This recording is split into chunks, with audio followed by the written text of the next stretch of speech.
Vamos por Evolução em Dois Mundos. Nós estamos no capítulo Corpo Espiritual Depois da Morte.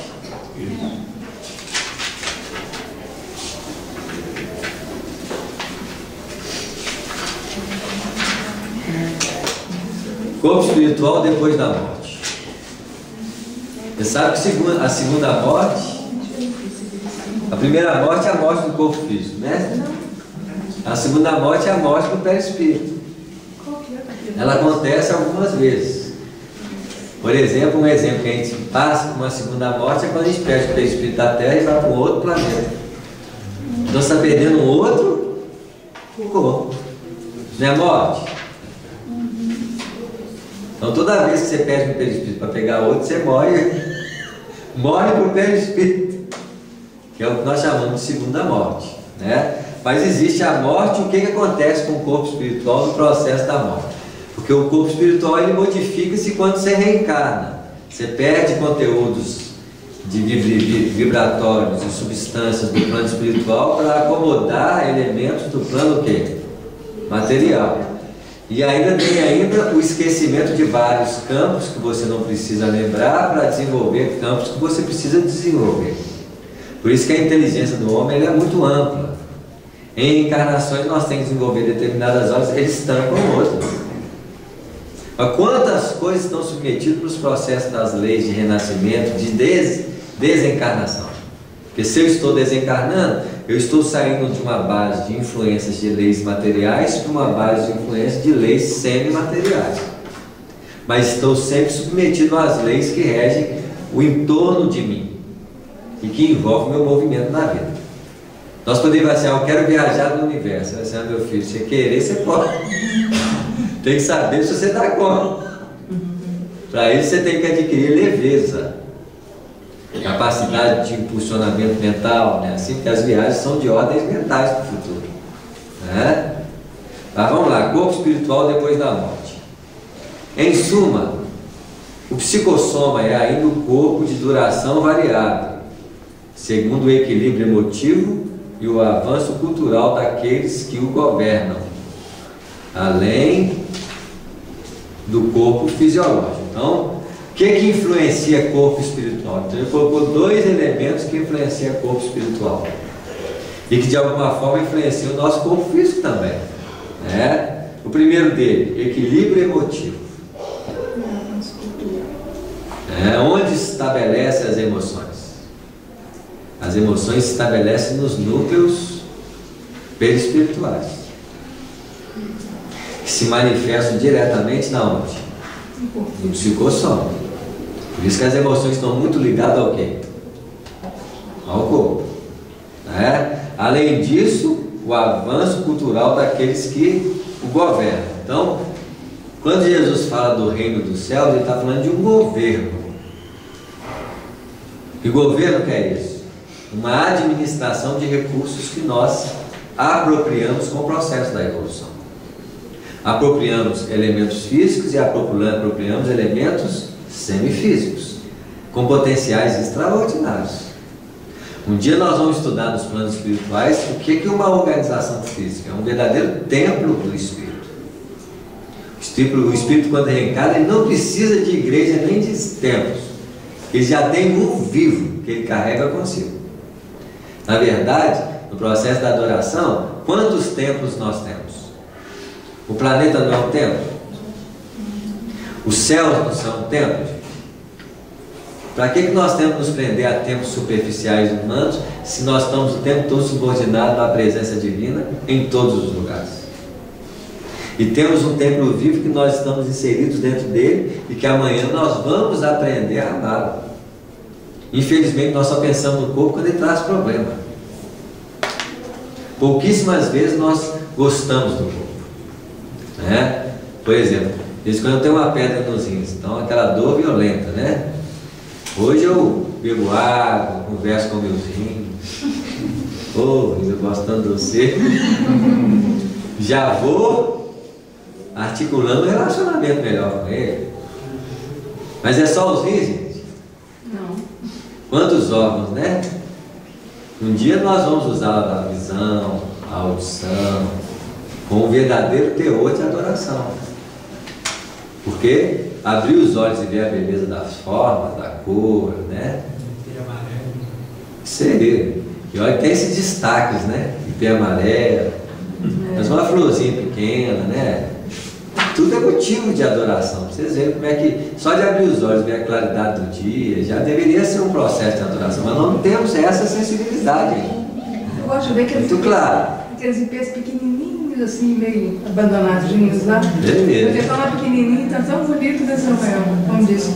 A vida em si é uma orquestra da inteligência do Criador para nós. O templo, o lar, as pessoas, por mais perturbadas são as pessoas, nós temos que admirar a qualidade pessoal de cada um, que a gente só pesca perturbação. Já viu que a gente só destaca no outro o que é perturbado? Pouquíssimas vezes nós vemos o quê? Coisas boas, qualidades da pessoa, né? Isso. O Chico Xavier tinha um compromisso com ele mesmo de não diminuir ou denegrir ninguém. Vocês podem olhar a fala do Chico. Ele não denigre. A nossa facilidade de diminuir as pessoas, falando de mim mesmo.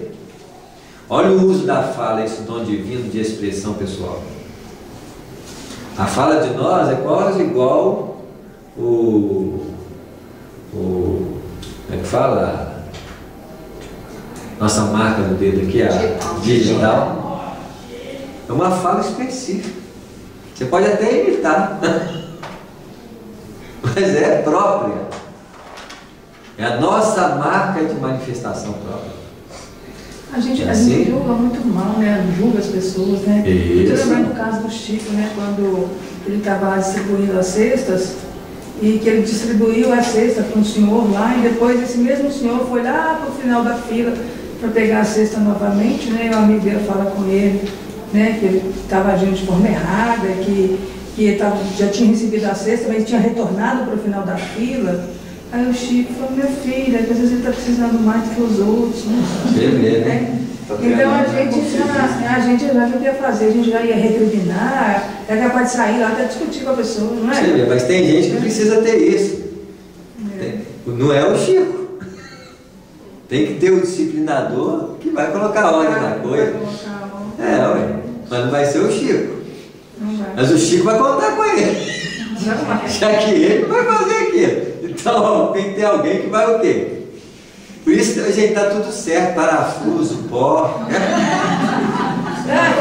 Está tudo certo. O equilíbrio das coisas, se fosse tudo uma coisa só, pensou? Por isso está tudo certo, gente. O conjunto das coisas. Quem precisa de educação tem o educador do lado com mais ferrenho quanto o outro, não é assim? Nem sempre as características de um casal, por exemplo, é a mesma no processo de educação. Mas se não tiver essa postura diferenciada, o processo não dá certo. Não dá certo, né? Os orientais, eles têm um cumprimento que eu acho interessante. Eles chamam Namastê. Já ouviu? Sabe o que significa Namastê? O meu Deus interior saúda o seu Deus interior. Se a gente souber que em cada pessoa tiver um Deus, a gente trata de outra forma. Isso mesmo, o grande problema nosso. Eu acho interessantíssimo. O grande problema nosso é que os nossos recursos físicos nos limitam a enxergar o outro na mesma dinâmica corporal. Nós precisamos encontrar uma forma de enxergar o espírito, né? Porque, lógico, uma expressão dessa é profunda para quem o fez percebendo. Na realidade, assim, eu enxergo cada um de nós somos parte de um todo, né? E que é... A qualidade divina de cada um de nós é idêntica. Nós somos co-criadores. Então, quando muitas vezes eu pelo menos eu faço isso, ao invés de orar pedindo para mim, eu geralmente eu peço, eu emito as vibrações para alguém que eu quero ajudar, porque se eu estou emitindo, se eu estou pedindo para o outro, o que vai retornar para mim? Para uma parte, cada um não é uma parte do todo. Então, na hora que você emana, automaticamente você recebe. E na hora que você emana, tem a força muito mais, uma força muito maior. Até porque quem emana é rico, quem espera é pobre. A mente que só quer coletar, ela é uma mente o quê? Necessitada. Por isso que uma das maiores riquezas do ser é quando ele emana, quando ele dá, ele não precisa. Até porque isso retorna naturalmente. A lei da vida é um movimento de circulação. Nós temos que mudar o nosso padrão, né, de movimentação na vida para ver se nós somos pobres ou ricos com Deus. Né? Porque a divindade é rica, o universo é rico. Isso tudo eu fui aprendendo com o meu psicólogo. Isso aí. E o psicólogo aprendeu com os outros psicólogos, os doutrinadores. É assim? Isso mesmo. Vai passando. Muito bem. Samuel, eu ouvi de uma pessoa que no culto do lar a gente não deve pedir assim, orar para muitos, falar muitos nomes de outras pessoas. Assim, eu tenho dúvida se isso é certo ou não, porque talvez aquele ambiente não teria uma estrutura, iria trazer ali espíritos. Eu não sei se isso, porque eu sempre orei por outras pessoas. Preocupa não, pode continuar orando aí. No livro dos Mensageiros, não tem lá a casa do como é que chama? Tem muito tempo que nós lemos ele, né? Exalda. E o casal dele, o marido dela é o... Já lembrei. Mas vamos lá, esquecemos o nome não importa. Ali era um poço de... Quantos espíritos estavam ali? Bendito é o lar que se transforma num poço de espiritualidade. Então, uma coisa que nós não temos que preocupar é com isso, né? Logicamente que eu vou transformar minha casa no centro espírita, numa reunião lá é quase um centro espírita, né? Então, as coisas para se concretizar na nossa vida, ela tem que ter uma maturidade para lidar com aquilo. Agora, rezar para os outros pode continuar tranquilamente, não tem problema nenhum. Pois é, essa pessoa só alegou que talvez, e se tem uma pessoa já não é espírita que me explicou, que no culto talvez não teria uma estrutura, caso a gente orasse por a oração em si, ela não tem essa... Mas é como se fosse uma oração que a gente está fazendo. A oração em si, a oração em si não tem nenhum problema nisso. Uma coisa é evocar os espíritos e falar assim, vem lá para casa, né? Vão lá, que é diferente. Você está olhando pela pessoa, lembrando dela, a espiritualidade vão encaminhar, né? Os anseios daquela oração, onde que o espírito está, né? Isso aí não precisa, qualquer lembrança que nós temos de alguém espiritualmente falando. Se eu falo mal de alguém que desencarnou, eu posso estar atraindo do meu lado. Também não pode ficar fazendo isso é espontâneo. Pode fazer pedido. Não é pela oração, ficar chamando os espíritos para dentro de casa, vem para cá todo mundo. Aí é outra coisa, né? Mas orar por alguém, quantas pessoas for necessário, não tem problema nenhum. Também fazer pedidos, né, para pessoas que já desencarnaram. Isso mesmo. A gente tem mania de fazer isso não pode. Não pode não. Então o perispírito ele sofre a ação do equilíbrio emotivo e da cultura que a pessoa traz, porque a própria cultura gera o arcabouço mental com capacidades de operação, né? Dos dois lados. Ô Samuel, então nessa parte fala que o perispírito ele tem uma duração, né? Então ele pode ser uma duração longa, mas pode ser curta, né? Então, imagina quantas vidas você tem no planeta. O perispírito tem que ter uma vida única no planeta. Sim. Que se movimenta nas modificações naturais que ele tem que passar. Mas quando a gente reencara, ele não é modificado, não é como se... ele densifica, rarefeita. Densifica, mas ainda é o perispírito único. Quando é que você troca de perispírito? Então quando você reencarna perispiritual, quando você muda de planeta. Então olha você, existe o ciclo reencarnatório de perispírito. Como existe os ciclos reencarnatórios de corpo corpo físico. O de perispírito é de planeta a planeta, porque cada planeta oferece uma dinâmica evolutiva para o espírito, conforme a qualidade evolutiva que o planeta oferece, e o perispírito precisa ser modificado. Entendo. E, por exemplo, André Luiz, o nosso lar, quando adormeceu, um dia de descanso, em desdobramento foi para a esfera que a mãe dele estava. Isso. Então seria um outro corpo sutil do perispírito. Seria o perispírito mais sutilizado, mas ainda é o mesmo perispírito. Ele só perderia camadas de quê? De elementos mais material que o plano material dele. Tanto é que a mãe dele, para aparecer para o André Luiz, ela tem que passar por uma materialização mediúnica. Mediúnica não, a materialização lá não é já mediúnica, lá é até estrutural com equipamento. Para vocês verem como é que a coisa é chique lá. Ela entra lá no ministério, me falta o nome do ministério, e corporifica para ficar com o André Luiz um tempo. Como se ela fizesse uma materialização do capítulo 10 Missionários da Luz, só que lá no... Isso aí, só que em vez de usar os médios, se usou médios que eles não explicam lá, né? E uma materialização mais dura, porque ela transita no nosso lar. Teletransporte. Isso, ela transita lá naturalmente, conversa com as pessoas materialmente, coisa que pode acontecer amanhã com os espíritos.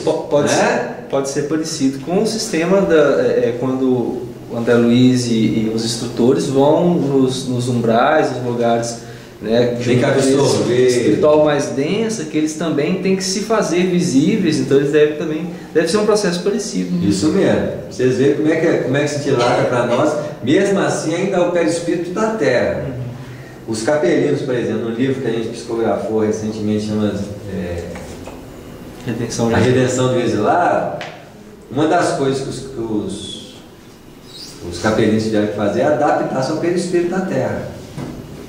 Eles eram humanos lá em Capela, mas o perispírito não era igual.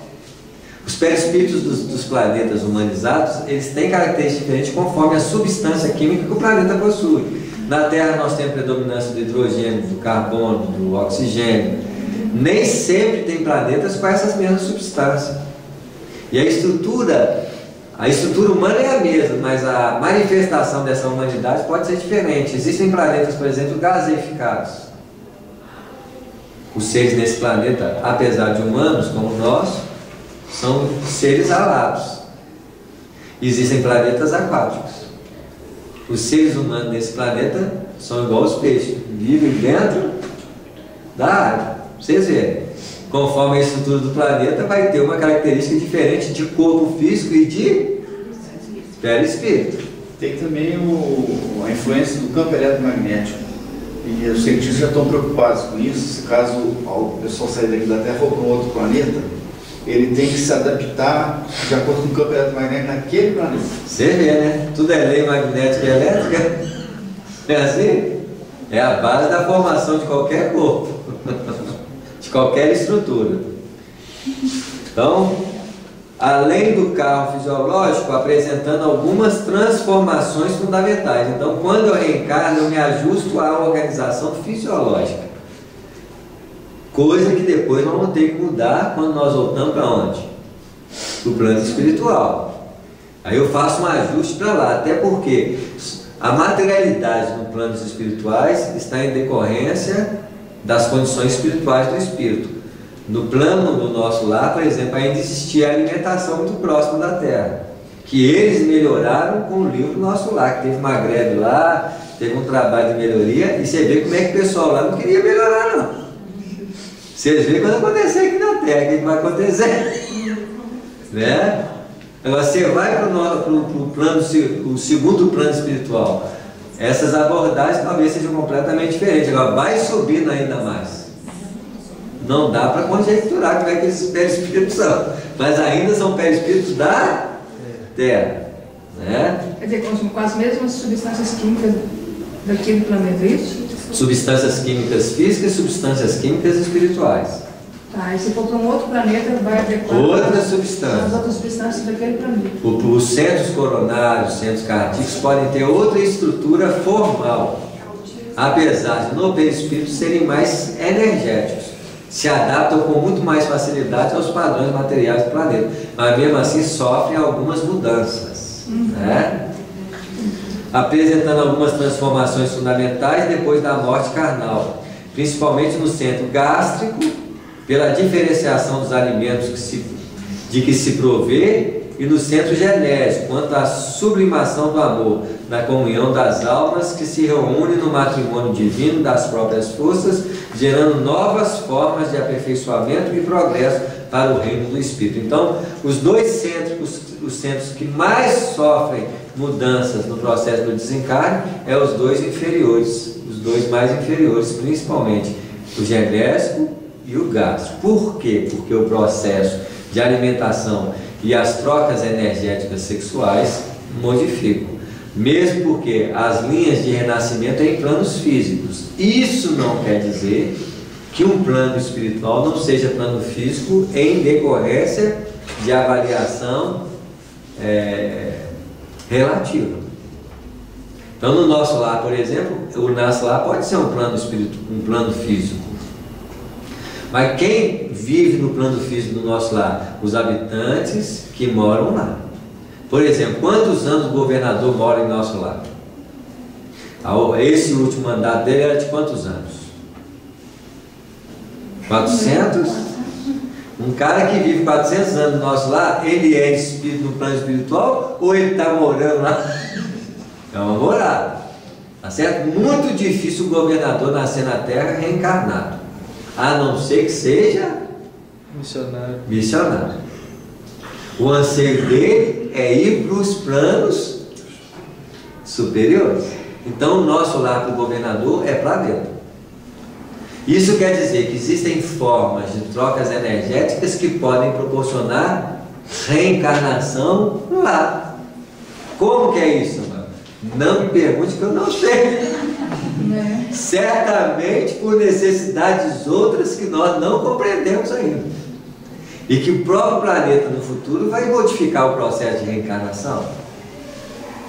A necessidade de nascer no útero materno, gestar, é uma necessidade ainda de espíritos que precisam amar aquele que nasce dentro dele. Porque no dia que nós amarmos o espírito, nós não precisamos reencarnar no corpo interno de uma mãe. No dia que nós tivermos amor suficiente pelo espírito fora, não é assim? Não precisa. Aí vai começar a ter a gestação in vitro, as gestações fora do corpo. Aí não tem mais o sofrimento, ou também até a sensação amorosa de nascer, de gestar um filho. Porque nós já ultrapassaremos essas necessidades superficiais de amor para um amor mais o quê? Espírito. Imagina você reencarnar futuramente já meio adulto. Para que nós vamos ter que nascer criança? Mas é tão bonitinho, você não Você vê, né? Você vê, né? O inimigo do passado tem que se revestir com cara de infância para a gente gostar dele. Não é assim? Um dia nós vamos achar tão bonitinho o adultozinho que está vendo. A mesma sensibilidade. O netinho lá de 11 meses vai ficar lindo. Você vê, netinho de 11 meses. Vai ver os netinhos de 10 anos, 20 anos. Oxe, já nasceu pronto. Você vê, são métodos diferentes de renascer. Nascimento. Não estranha não que a necessidade de troca, materialmente falando, é por necessidade dos espíritos dentro do planeta. Mesmo porque, se eu estou aqui no Brasil, vou nascer na China, eu tenho que aprender a língua deles. Amanhã uma linguagem mais voltada para troca de pensamento, para que eu vou aprender? Então, um dos motivos que faz você nascer como criança é uma adaptação linguística. Você tendo uma credencial de comunicação interna de mente a mente, um dos fatores que vai cortar já a infância é isso. Outra, necessidade de amar os inimigos. Como o planeta vai passar para o mundo de regeneração, e o mundo de regeneração caminha para o mundo celeste, nós só vamos ter reencarnação de quê? De amigos. Não vai ser fácil, não. Mas você não precisa reencarnar para tamponar o passado dele e falar assim, meu inimigo veio por elas próprias, só vai entrar amigo. Olha como é que as coisas vão mudando, os parâmetros, só para a gente ver os detalhes, como que a coisa muda completamente. Então, para que eu tenho que nascer como criança? Vai mudando esses objetivos, né? Esse corpo que envolve e se aprimora nas experiências da ação e reação no plano terrestre e nas regiões espirituais, que lhes são fronteiriças. Então, no Antigo Testamento, assim: e fez Deus as águas que estavam em cima e as águas que estavam embaixo. As águas de cima chamou os céus, e as águas de baixo chamou terra. Das águas de baixo fez a porção seca. Então, o que é isso? Olha como é que o André Luiz estudou a gente nesse minutinho, cara. Olha como é que os detalhes simbólicos de Moisés são clareados pela simples expressão de André Luiz. Ó. Esse corpo que envolve e se aprimora nas experiências de ação e reação no plano terrestre, águas de baixo. E nas regiões espirituais, águas de cima, que lhes são fronteiriças, né? E suscetível de sofrer alterações múltiplas, com alicerce na dinamia proveniente da nossa queda mental com remorso. Então, uma das coisas que modifica padrões de formação corporal, queda no remorso. E só tem remorso quem faz o quê? Isso, quem faz alguma coisa errada. Que reconhece que fez, né? Isso. Então, o que eu tenho que começar a aprender? Eu não preciso ficar em queda. Eu tenho que reconhecer o que eu fiz sem alimentar a proposta emocional que envolve ela. E pegar o que eu fiz para me fazer o que eu devo fazer. Porque no que eu fiz de errado eu posso fazer certo. O mínimo que nós podemos fazer quando faz uma coisa errada é fazer o quê? Reparar, pedir desculpa. Mas não é difícil pedir desculpa a alguém? São desafios enormes. Muitas vezes você pedir desculpa a alguém tete a tete assim, você tem pena. Por isso que Jesus falou das montanhas, que nós temos que o quê? Ele não está falando de montanha aqui não, porque eu não vi Jesus. Vocês viram Jesus transpor uma montanha de um lado para o outro por aí? Ele está falando desse tipo de montanha, não. Ele está falando do sobrepeso que nós colocamos nas pequenas coisas do dia a dia, nas possibilidades infinitas que nós temos de relacionar uns com outros de uma forma harmônica. E que muitas vezes, você falar com a própria mãe, eu te amo, não é uma carga de dificuldades? E que nós temos que insistir para romper essas cargas? Não é assim? Muitas vezes os nossos desafios maiores não estão nas perspectivas extraordinárias do movimento humano na vida. Estão nas pequenas expressões de singeleza que nós temos grande dificuldade para manifestar. Um abraço afetuoso, uma palavra de carinho, uma expressão sincera, não é assim? Muitas vezes para nós passa a ser quase, principalmente com aqueles que nós temos dificuldades. Passam a vida inteira, né, Samuel? Isso. Anos e anos e anos sem dar conta de fazer isso. Isso mesmo. Ou a hiperdinamia imposta pelos delírios da imaginação. Gente, um dos grandes inimigos da nossa mente chama-se imaginação. Se um é queda num padrão de...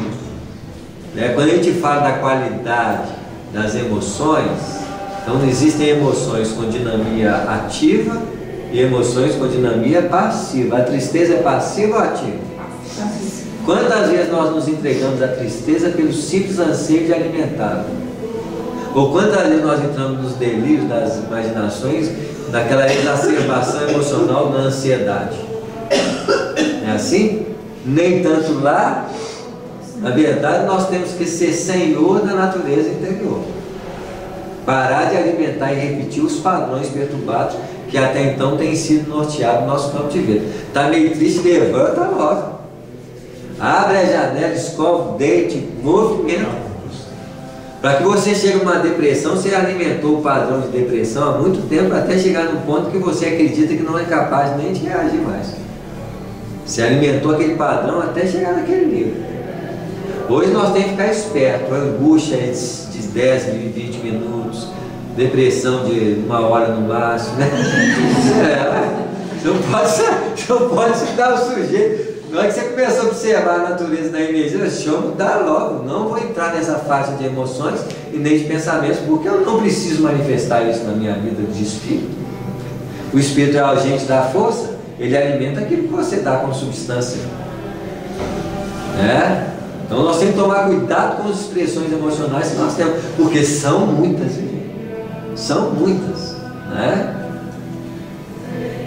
A se responsabilizarem pelas disfunções inúmeras da alma. Nós falando dessas disfunções, nascidas do estado de hipo ou hipertensão do movimento circulatório das forças que lhe mantêm o organismo sutil. E que forças são essas? São forças no movimento desse organismo sutil que opera diretamente na onde? No próprio corpo físico. No plano espiritual ainda fica mais fácil. Você vai nos planos espirituais, os espíritos são dominados pelas emoções perturbadas. Da mesma forma que de vez em quando nós somos dominados por um pensamento fixo, uma emoção perturbada, e aquilo fica com a gente ali, fica quanto tempo? Aí você fica ruminando. Aí nós viramos vaca e boi, como nós já falamos no Evangelho. Então quando está falando de vaca e boi no Evangelho, nós estamos falando dessa ruminação mental que nós fazemos o quê? O boi não faz isso com o capim? Fica lá o capim passando na rua quantas vezes? Né? Nós somos bois e vacas nesse sentido do Evangelho. Rumina mentalmente para você ver o que vai acontecer. Né? E pode também desgastar-se na esfera imediata, a esfera física, para nela refazer através do renascimento, segundo o molde mental pré-existente. Então a mente é o molde que produz o que vai ser o nosso renascimento. O corpo mental, né? Assim poderia falar, né? Isso mesmo, o corpo mental, que é um corpo sutil que antecede o próprio perispírito na sua formação. Nós podemos dizer que o corpo mental é o perispírito de perispírito. Você vê que tem sempre um corpinho de corpo, né? Ou ainda restringir-se a fim de reconstituir de novo no vaso uterino para a recapitulação dos ensinamentos e experiências de que se mostre necessitado de acordo com as falhas da consciência perante a lei. Então, os estatutos divinos estão dentro de nós, baseados principalmente no respeito recíproco. Enquanto nós somos indiferentes, enquanto nós tratarmos mal as pessoas, nós vamos criando as distonias de renascimento, de formação corporal. Se eu usei mal a minha fala nos padrões do grito, dos palavrões, da expressividade desequilibrada, eu tenho tendência a renascer com problemas na fala. Quantos de nós tem problemas de óculos, da visão? Isso quer dizer que no passado nós fizemos o quê? Olhamos a beleza do céu, a beleza das coisas, não é assim? Na verdade, aqui a gente já está se preparando para a nossa reencarnação, né? Isso. Já está se formando, né? Na verdade. Isso mesmo. Outros aspectos do psicossoma examinaremos quando as circunstâncias nos induzam a apreciar o comportamento nas regiões espirituais vizinhas da Terra, dentro das sociedades afins. Então tem sociedades espirituais, cidades e organizações a nos aguardar, em que as almas se reúnem conforme as ideias, os ideais e as tarefas nobres que abraçam, ou segundo as culpas dilacerantes ou as tendências inferiores, em que se sintonizam, geralmente preparando novos eventos alusivos às necessidades e problemas que lhes são peculiares nos domínios da reencarnação imprescindível. Muitas vezes a própria reencarnação, mero processo de transformação no mecanismo da saúde interna do ser. Terminamos o capítulo introdutório sobre o perispírito. Nós vamos cada vez mais entrando nos aspectos desse perispírito, porque esse livro aqui estuda bastante o perispírito e a evolução desse perispírito do corpo físico, ok? Mês que vem nós voltamos à Boa Nova e à Evolução em Dois Mundos. A Evolução em Dois Mundos é o capítulo 3, né? É 3 ou 4?